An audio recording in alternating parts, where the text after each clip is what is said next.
ब्रजवासियों का मन वो कृष्ण को दे चुके हैं। मथुरा से भी एक बार गए उद्धव समझाने, मथुरा से उद्धव समझाने गए गोपियों को।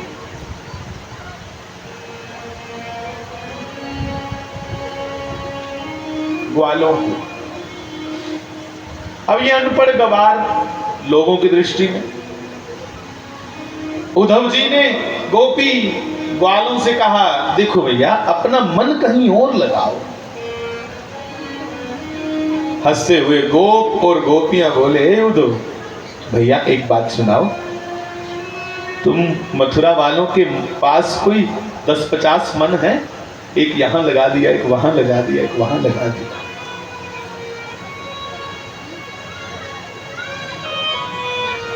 क्या कहना चाहते हो? और गोपियों ने कहा, हे उद्धव, हम ब्रजवासियों के पास एक ही मन था बस।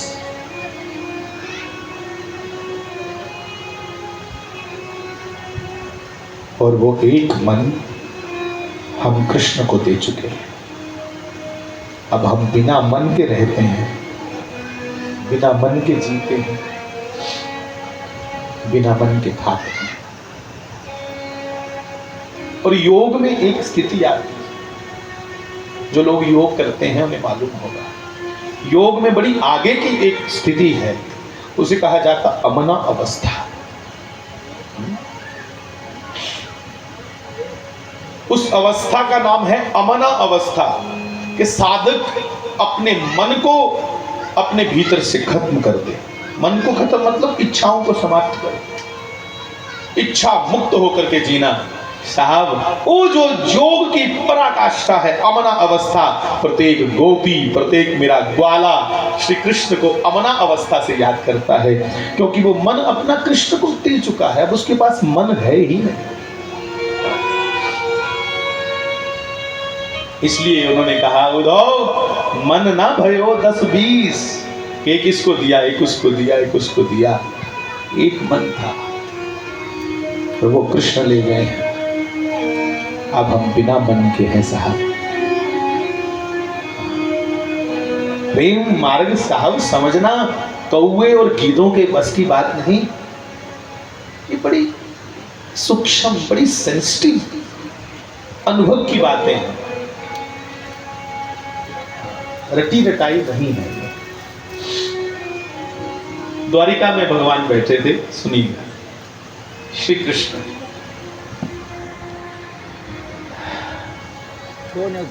उद्धव ने कहा, कोई ना कोई बहाने से एक बार मां का दर्शन हो जाए यशोदा जी का। कृष्ण जिम्मेवारियां नवान चली वे द्वारका नगरी। मथुरा पहले पापी खत्म किया, कंस जरासंध आदि सब लोग, फिर द्वारिका नगरी जाके पापियों को समाप्त किया। सेवा में लगे हैं, राष्ट्र कैसे सुखी हो, संपन्न हो, इसमें लगे हैं। पर उनके भीतर क्या चल रहा है ये तो वही जाने। वो भी भक्तों को याद करते हैं जैसे भक्त भगवान को याद करते हैं। ये नियम है साहब, ये नियम है। कुसा ने कुसा ही पूछा अपने मित्र ही कि तू मिगी कितना प्यार करना है, उन्हें क्या अपने आप ही पूछ ले यार, मिगी पूछने की जरूरत नहीं। सानू अंदर अपने पता होंगे कौन मिगी कहना चाहता, सारे ही पता होता। मैं तुम्हें कितना चाहता हूं तुम ही पूछ लो अपने आप से। उन्हें मोरा लवाने की जरूरत नहीं ना। और मैं तुम्हें फिर कहूं, हम कितना भगवान को चाहते हैं ये भी तो हम जानते हैं। कहीं ना कहीं एक औपचारिकता चल रही है, एक फॉर्मेलिटी चल रही भगवान के साथ कि मैं तुम्हें मत्था टेकिया, तुम मेरी तंदुरुस्त रखिया, बस इतना सा मामला। प्रेम कहाँ यार, हमें प्रेम करना है भगवान से। ये सब कथाएं, ये सब खर्च किए जा रहे हैं लाखों के, सिर्फ इसलिए कि गोविंद के चरणों से प्रेम हो जाए, बस, और कोई दूसरी बात नहीं। हमारा सांसारिक पदार्थों से प्रेम कम हो और कृष्ण चरणों में प्रेम हो जाए। इस खर्चे इसलिए किए जा रहे हैं, उस बात को पकड़ने के लिए, समझाने के लिए।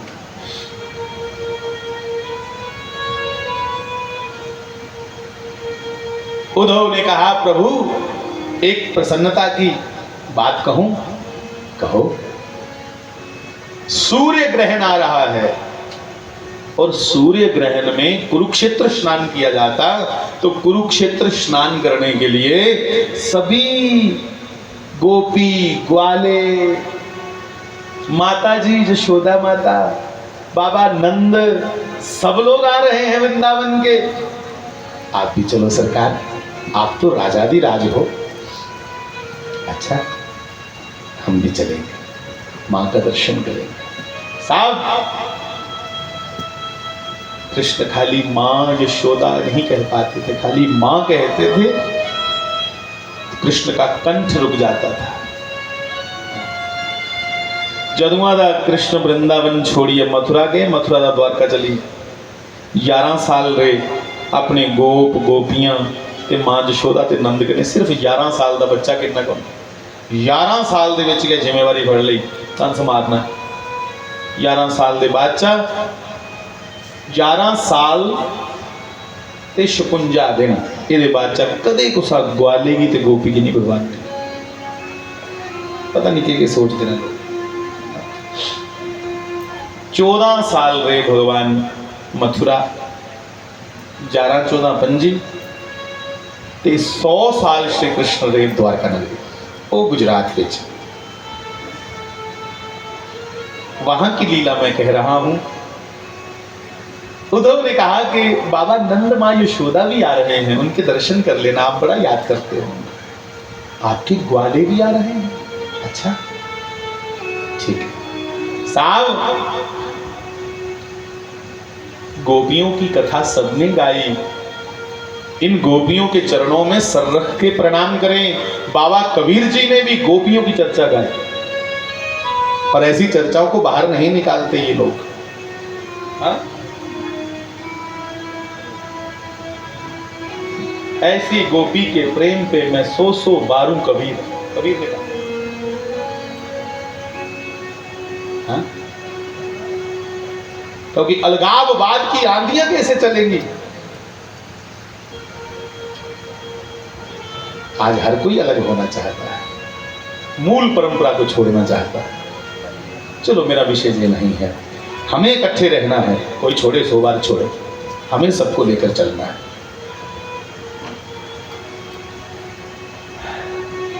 ग्वाले नहीं सनाम दे,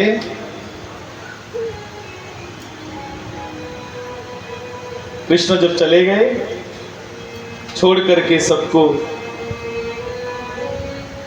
कुड़ियां ते आपे विच इकट्ठी हुई है तो रोई भी लैंदियां, हाँ, पर ग्वाले झकदे एक दूसरे के सामने नहीं रोई सकते। बंदा सामने रोई भी नहीं सकता, कि बेचारा चोरी रोंदा है, रोंदे है ना, उनके अंदर भी दर्द होता है।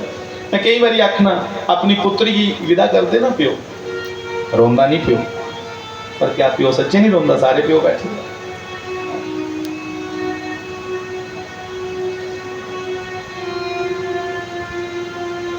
सूखी नदी की तरह होता है आदमी, तो ऊपरा लगता है खुश, ऊपरा लगता है कि शायद ये अंदर अथरू नहीं, पर प्रमंडल जाइए देखो, थोड़ा जा खड्डा कड्डो, अंदर पानी के पानी निकल रहा है। ऐसा स्वभाव होता आदमी का, बहुत रोता है, और अकेले में रोएगा ये, सबके सामने इसको रोना मना है। तो ग्वाले क्या करते? कृष्ण के मित्र जवान हो गए हैं, 11 साल के कृष्ण छोड़ के चले गए। अब जो थे खेड़ दे है ना कट्ठे कदम खंडी में, उस कदम खंडी में जाते हैं ते जानिए कि यार मैं थोड़ा काम में आया, मैं थोड़ा पालन बनाना ते जिस जिस बूटे ऊपर कृष्ण कन्ने खेडे रहे, डंड पलाम या कोई और खेड, साहब ये ग्वाले उस कदम के पेड़ को आलिंगन करके उस बूटे की यहाँ कलावा चाड़ी है, घंटे घंटे रोंदे रोंदे। जिले एक ग्वाले की दिखना वो उधर आवाज है, फटाफट अपने आप की यहाँ पत्थर उथरू साफ करिए, बिल्कुल यहाँ तैयार हो ना कि मुझे कोई फर्क नहीं मिली। पर दूसरा भी तो रोकर ही आ रहा होता था, इसलिए दोनों एक दूसरे को गले मिलके फिर रो लेते और कहते कि कृष्ण के बिना जीना बहुत मुश्किल है। बड़ा प्यार दिया कृष्ण ने इन गरीब ग्वालों को साहब। आज 100 नहीं 125 साल बाद चेता आया सारे ये चलो कुंभ नहाने आ। केड़ा कुंभ? सूरज ग्रहण लगना उथे नहाने कुरुक्षेत्र। बड़ा बड़ा मेला लगता अज भी। सारे ग्वाले गोपियां सब बुढ़े हुए बेचारे, सिर मुंह चिट्टे हुए। पर श्री कृष्ण वैसे ही, क्योंकि वो भगवान है। भगवान को जरावस्था नहीं आती। जरा मैंने वृद्धावस्था। भगवान कभी भी 18 साल से ऊपर नहीं होते। 16 18 इन्नी उम्र दे होंगे। अपनी इच्छा करने आंदे, अपनी इच्छा करने धरती छोड़ी चलिए।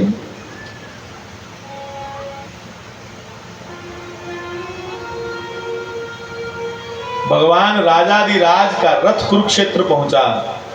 सुबह स्नान का समय था। भगवान अपने रथ पे सवार हुए, कुरुक्षेत्र स्नान के लिए जा रहे हैं श्री कृष्ण। अज्ञा महाराज सिपाही के सिपाही लगे थे, सैनिक लगे हुए। द्वारिकाधीश भगवान की जय, द्वारिकाधीश भगवान की जय, श्री श्री कृष्णचंद्र श्री द्वारिकाधीश भगवान की जय। जय जयकार हो रहा है। और किसी ने ग्वालों को सुनाया। वृंदावन के ग्वाले भी गए थे वहां स्नान करने। नंद बाबा यशोदा भी गए थे माता जी। उन्हें सुनाया हमारे कृष्ण आए हैं। आजकल बड़ा बड़ा राजा बनिए ना। हाँ, पूरी धरती उसी भगवान आ रही है। हमारे भी तो भगवान थे, हम तो बचपन में उन्हें भगवान कहते। तो ऐसा करें, दर्शन करने ना उन्हें 100 साल बाद मिलना साहब। 100 नहीं 125 साल। इसलिए चावद मनज के किन्या मिल गए। एक दूसरे के सलाह कर रहे यार, सामने रोई नहीं पोते। क्योंकि कोई अच्छा सगुन का काम हो तो लोग कहते हैं तो बड़े सगने का बेला हो, इथे रोयो नहीं। तो इससे बड़ा क्या सगुन के कृष्ण दर्शन होने जा रहा है। कोई रोना मत। सारे अखंड ठीक है, रोना नहीं है, पर उसी अंदाज में मिलेंगे जैसे बचपन में मिलते। जैसे बचपन में मिलते वैसे मिलेंगे। कैसे? तो साहब सभी ग्वाले वृद्ध हो गए हैं, पर उन्होंने अपने सर बांध लिए, कमर बांध ली, ऐसे पट्टे बांध लिए कमर को, सर को, और पट्टे बांध के सर को, कमर को, डंडा एक एक हाथ में लाठी पकड़ ली, डंडा। बिल्कुल ग्वालों का पूरा भेष बना करके जिस मार्ग से श्री कृष्ण का रथ आ रहा था, आगे जय जयकार हो रहा था, कृष्ण बलदेव की जय, द्वारिकाधीश भगवान की जय। ये सारे ग्वाले उस रास्ते से चापी मारी गई। ओ भगवान लोग के ना यार अधिकार होंगे, अधिक अधिकार है साहब भगवान और लोग के। मेरा यार ग्वाले बैठ के साथ सिपाही आए। रथ क्यों रुक गया? कौन है आगे? बड़े बड़े तलवार, डंडे, भाल तो क्या बोलते हैं उसको, भाला, पाला हरे डोगरी वो पकड़े हैं। कौन है? उठो, कौन हो तुम? श्री कृष्ण का आदेश है, हम स्नान करने जा रहे हैं, हमारे द्वारा किसी को कष्ट ना हो, इसलिए मार नहीं सकते, कृष्ण का आदेश। कौन हो आप? उठो यहां से, भगवान की सवारी आ रही है। उन्होंने कहा भगवान होगा तुम्हारा। कहने बड़ी मिठी जी प्यार करने के गाल कटी। ब्रज में आज भी बड़ी प्यार से गाली देते हैं दारी के। तो वहां से सभी ग्वालों ने कहा उस दारी के कृष्ण को बोलो, तुम पूछ रहे हो कौन बैठा है, उसको कहना तेरे बाप बैठे हैं आगे जा। वो प्राणी गल आई ना, ओ भगवान तुंदा उसे आखो तेरे प्यो ने बैठे देखे। महाराज जिन्ने सुनने वाले उन्हें कान बंद कर ले, राम राम राम राम राम। ये भगवान को ऐसा बोलते हैं? मैं भगवान हूं तुंदा। बोलो उसको तुम्हारे बाप बैठे हैं आगे, और उसको बोलो आगे वो चरण बंद ना करे। सिपाही समझ गए कि रिश्ता कोई गूढ़ है, नहीं तो इन्हीं का लाखड़े भी पाप लगता है। साहब सिपाही दौड़ते गए, भगवान ने बड़ी मधुर वाणी में पूछा सिपाही क्या हुआ, मार्ग बंद है क्या? कि राशि मत है? नहीं साहब, सरकार कोई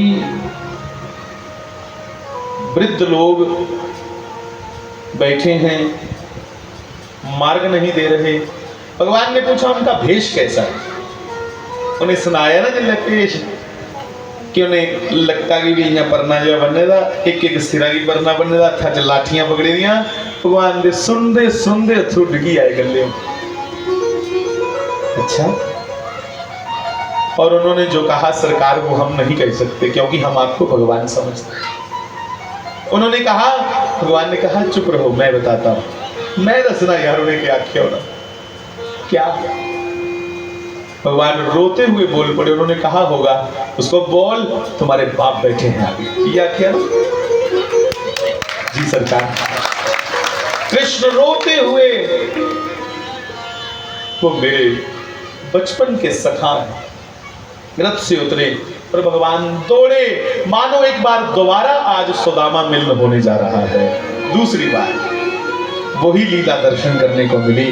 दौड़ करके भगवान जितने ग्वाले बैठे थे सबके पास जाकर के लंबे अपने आप को साष्टांग दंडोत प्रणाम कर लिया। लंबे गए जमीनों पर, कहा मेरे बापू आपको कृष्ण का प्रणाम। साहब उसले गले मिली है, इन्ना रोए कृष्ण इन्ना रोए ग्वाले। अब पता नहीं चल रहा है इन दोनों में भक्त कौन है और भगवान कौन। कदे भगवान दे पैरों पर सिर रखन, कदे वो भगवान दे पैरों पर सिर रखन। ये प्रेम मार्ग है साहब, ये भक्ति मार्ग है। ज्ञानी और भक्त दोनों में इतना ही अंतर है, ज्ञानी भगवान का हाथ पकड़ता है अपने ज्ञान से, और भक्त भगवान को कहता है तू मेरा हाथ पकड़ मैं तेरा बच्चा। ज्ञानी ने भगवान का हथ फड़ेदा है, जे कोई लालच आया जीवन च प्रलोभन आया तो हथ छुड़ ही सकता, पर जिला हथ उन्हें फड़ेदा होगा ना उन्हें छड़ना नहीं। ओदी पकड़ मजबूत है, साड़ी पकड़ एडी मजबूत नहीं। थोड़ी जी भी अंधी झुली ना, स्वार्थ भी थोड़ी जी भी अंधी झुली ना, मतलब परिस्थिति जहां कोई डर लगी या जहां कोई ऐसी परिवार में घटना हो, यही सारे को पहले विश्वास डोलता। इसलिए भगवान गया ना, भगवान तू साड़ा हाथ पकड़, साड़ी पकड़ एडी मजबूत नहीं, साड़ी पकड़ तो छुड़ ही सकती ना, तेरी पकड़ बड़ी मजबूत है। तब ग्वाले श्री कृष्ण को मिलकर बड़ा रोए और ग्वालों ने कहा गोविंद माँ भी आई है यशोदा। साहब 125 साल के कृष्ण हो चुके हैं पर आज बच्चों की तरह बिलख बिलख करके रोए, माँ मुझे दर्शन करवाओ माँ के। यशोदा के चरणों पे सर रख करके श्री कृष्ण लेट गए। माँ मुझे क्षमा करना, मैंने कहा था मैं परसों आऊं। अंतिम बार मैं तुमसे मिला था जानती हो कब? मुझे याद है मां, तेरा एक एक दिन जो तुमने मेरे साथ बिताया मां, पैसा लाड़ मुझे कोई नहीं कर सकता। भजने च लोग यशोदा का नाम लेंदे दिख लो, प्यार देवकी का कोई घट नहीं है, पर गल जिले मऊ के लाड़ लड़ाने की आए तो ना यशोदा का। श्री कृष्ण के सामने कदे देवकी माता ने मक्खन रखना थाली च, ते भगवान पूरा दिन रोंदे रोंदे है कि मक्खन खिलाने का अधिकार सिर्फ यशोदा की है। सुनो मां, याद करो मैं द्वारिका से श्री राधे मैं वापस जा रहा मथुरा, अक्रूर मिगी लैन आया रहा, चाचा अक्रूर लैन आया रहा कि तुसें ही बाद च पता लगा कि कृष्ण पक्के पैरे चली है। जब मैं लास्ट बारी मिलिया थोड़े अक्रूर मुझे लेने आए थे, मैं अक्रूर के रथ पे बैठ करके मथुरा जा रहा था, और जब आपको पता चला कि कृष्ण चला गया और लोग तब ये बात कर रहे थे गोकुल के कि कृष्ण अवतार है, कृष्ण परमात्मा है, तब आप दौड़ के आई। उसले मां यशोदा दौड़ दिया गई, कृष्ण अवतार है तो मेरा पुत्र नहीं। फिर आखे नहीं अवतार हो लोग के वास्ते, हमारा तो पुत्र है। फिर आखे नहीं भगवान ये कोई बताइए ना पागल नंगे पांव मां यशोदा दौड़ी और दौड़ करके यमुना के किनारे किनारे रथ चल रहा था। यशोदा जी ने दोनों हाथ उठाते हुए हो कृष्ण पुकारते हुए आवाज दी और श्री कृष्ण ने देख लिया। बलराम से कहा दाऊ भैया लगता है माता श्री आ रही, रथ रोको। रथ रोक के थल्ले उतरे, दौड़ी है श्री कृष्ण माँ यशोदा की मिले लगे आखिर माँ तो क्यों आई है। रोना तो कृष्ण की भी आवाज है पर यह सख्त बनी है क्योंकि तो मेरे रोने के माँ और नहीं रोई हुआ, आप क्यों आई। कहा कृष्ण अरे लोग पिंड आखा दे तू भगवान है। एक दो बंदा आखदा ते मैं नहीं मनना, सारा गांव कह रहा है कि तू भगवान है।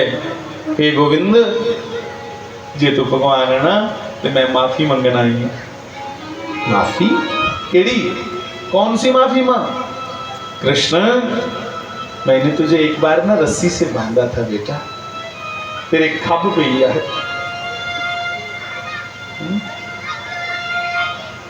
तेरी कमर पे निशान पड़ गया सांवरे। मैं क्षमा याचना करने आई हूं, मैं तुम्हें अपना पुत्र समझती रही, तू भगवान है मुझे क्षमा कर देना, मैंने तुम्हें बांधा था एक बार रस्सी से। कृष्ण ने बड़ा टक्के रहा अपने आप की कि मैं रोना नहीं मां सामने, नहीं थे मां ने कमजोर भैया। पर जैसे कहा मुझे क्षमा कर देना उन कृष्ण को रुकन नहीं होया। कृष्ण भी साहब रो पड़े, पग बजी कृष्ण को लगे और मां के चरणों पे सर रख के कहा मां ये गोविंद ये कृष्ण सब कुछ भूल सकता है पर ये कभी नहीं भूलेगा कि जिसे बांधने का समर्थ ब्रह्मा विष्णु महेश में भी नहीं है उसे सिर्फ यशोदा बांध सकते। ये कैसे भूल सकता है, वो मां ही बांध सकती है, कोई दूसरा उसे नहीं बांध सकता। मैं प्रेम में बनता आया हूं मां और तेरे जैसा प्रेम कौन करेगा। बस मां ये तेरी मेरी अखीरली मुलाकात ओदे बाद चा आज 100 साल बाद मिले भगवान कुरुक्षेत्र। कहते हैं नंद बाबा मिले, उनको भी भगवान ने प्रणाम किया। ग्वाले गोपी सब कृष्ण का दर्शन कर रहे हैं और उनके नेत्रों से मानो गंगा जी की धाराएं बह रही हैं और कृष्ण ने तब ब्रह्म ज्ञान का उपदेश किया सभी ग्वालों को, गोपियों को और नंद यशोदा को। कुरुक्षेत्र पे बैठे बैठे उस ब्रह्म ज्ञान के सहारे कहा कि अब तुम मुझे हर स्थान पर बराबर पाओगे। ओदे पहले भी उस अवस्था चाहिए पर भाई हूं भगवान ने कुछ और ऐसी सुविधा दी उड़ी कि उनका ओहदा ऐसा बनाई उड़िया जिन्हें बड़े बड़े ब्रह्मनिष्ठ महापुरुष होंगे ने उनके लोगों की भी पता लगी है कि कोई साधारण नहीं। तब श्री कृष्ण कुरुक्षेत्र स्नान के बाद थोड़ा वापिस आकर पांडवों की सहायता करते हैं। पांडवों की सहायता करके भगवान गुजरात में प्रवास क्षेत्र में जाकर के एक बहाना बना करके अपने स्वधाम को, अपने लोक को कृष्ण वापिस चले। तो मेरा आपसे ये निवेदन है, आपसे ये प्रार्थना है कि बंधुओं श्री कृष्ण की चर्चा, श्री राम की चर्चा सभी द्वेषों को, द्वंद्वों को मिटाने के लिए, आपसी विरोधाभास फिर भी बना रहे तो काहे की कथा। आपसी हमारे अंदर एक द्वेष जलता रहे तो फिर इसका मतलब हमारे ऊपर कथा ने असर नहीं किया। कथा सुनने के बाद हमारे भीतर से प्रेम अंकुरित हो, पल्लवित हो। और साहब मीरा जी ने कह दिया चित्तौड़ की ये भक्ति साक्षात देह धारण करके आई मीरा। उसने कह दिया, मैं गया दर्शन करने मीरा जी का जहां महल था, आनंद आया साहब के असुवन जल सींच सींच प्रेम बेल भोई। आंसुओं के पौधे को ये दुनिया, ये बाहरी पानी नहीं लगेगा साहब, के असुवन जल सींच सींच प्रेम बेल भोई। अब तो खबर फैल गई ना लोक लाज कोई। मेरे तो गिरधर गोपाल दूसरों न कोई। जाके सर मोर मुकुट मेरो पति सोई। जाके सर मोर मुकुट मेरो पति सोई। साहब, मीरा को उसका पति जरूर समझता था, जो उसके देह का पति था, पर उसने भी मीरा जी के बारे में पूरा अभी समाज को पता नहीं। मीरा जी के पति ने भी मीरा जी को स्पर्श करना बंद कर दिया। और डरदा वो समझ रहा है कि बड़ी बड़ी सिद्ध है कोई, जो आखरी गल पूरी होंगी है। ऐसी अवस्था पर पूजी दी जड़ी देवी है, मैं तो गलत सोचा रहा। उसने अपना आख्या, मीरा क्या मिगी भी इस भक्ति रस विच एक बूंद मिलेगी? क्या मिगी भी कदे श्री कृष्ण दर्शन हो? इसलिए तो मिगी उपदेश कर भक्ति दा। तो मीरा गुरु बन करके अपने पति को उपदेश करती सा, पर मीरा उसका बहुत आदर करती थी। तो पति सहायक था उसका श्री कृष्ण को मिलाने, एक वही था सहारा जो कृष्ण से मिला सकता था। तो कहीं ना कहीं मैं आपसे भी विनती करूं, आप अपने परिवार में ऐसा माहौल बनाओ। पति हो तो तुम्हारी पत्नी के लिए ऐसी सोच बनाओ, पत्नी हो तो पति के लिए ऐसी सोच बनाओ जो तुम्हें तुम्हारे परमात्मा से, तुम्हें तुम्हारे अध्यात्म से मिलाते रहे। ये एक छुट्टी हुई तो चलो खान पीन चल जाए, पूरी जगह समय गाली हुए। साहब, अपने अपने घर पे आनंद लो। इस आत्मा की सहज पुकार है प्रेम। और फिर एक बार विनती करूं, नौजवान साथी कहीं बहक ना जाइएगा।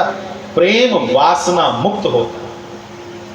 प्रेम में उपासना होती है, वासना नहीं होती। प्लीज, जहां राम तह काम नहीं, जिथे राम है उथे काम नहीं, क्योंकि जिथे सूरज हुआ उथे रात हो ही नहीं सकती।